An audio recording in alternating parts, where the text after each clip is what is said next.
we started off with 3-man crew and like professional, and by the end it was me in a backpack with sound and trudging through airports, and like it was very much like she said, passion. And I feel like I found being alone by the end, I was comfortable with all the equipment. It was a pain to truck it around, but I got every emotional moment came when I was alone with them.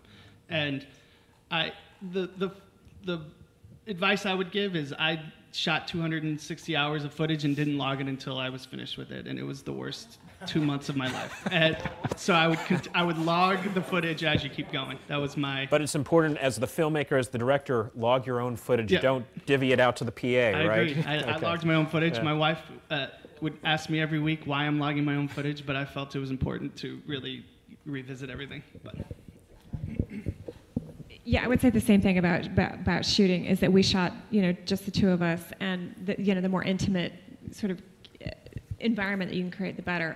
My piece of advice would be that I think sometimes as documentary makers or as filmmakers, we think of ourselves as artists, which is true, and we're thinking about the story and the beauty and the lyricism, but you have to be willing to wear a lot of other hats, be a lawyer, be a producer, go after. I mean, nobody loves your film like you do, so I think you have to be willing to learn a lot of other jobs and actually realize that you can promote and do a lot for yourself. You can do advertising. We're doing our own theatrical. You can do a lot for yourself.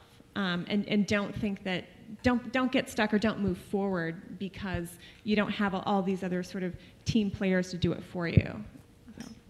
Yeah, I'll just go back to passion, because if you love the subject, I just felt I was put on this earth. I mean, when we finished this, I thought I can die now, because I don't want to die now. I have a lot of other projects I'd like to do, but I mean, really felt like I did something that's going to change the relationship between Native America and America. Now I really feel that passion, and I knew going into it, I knew it. And there were a lot of prayers going up when we were walking across the country with Dennis. We were being smudged. Every ceremony was done around the camera, around us. And a good prayer in your heart and a good attitude about what you're doing also helps. It just guides. The Spirit really guided this project from beginning to end. I would echo all of that too. I think passion is the first ingredient. You've got incredibly complex things you do have to deal with later in terms of legalities and licensing music and all that stuff, but don't ever let that get in your way. It's the passion for the idea and the desire to tell a story, I think, is the number one. But you do have to realize that if you want that to be seen by anyone, you do have to get your rights and clearances down. You do have to have people sign off. You do have to license the music. And all that stuff, you do have to know that. So it's simple and it's complex all at the same time, but never let it stop you from telling a story that you want to tell. Take advantage of young people who are willing to work for free.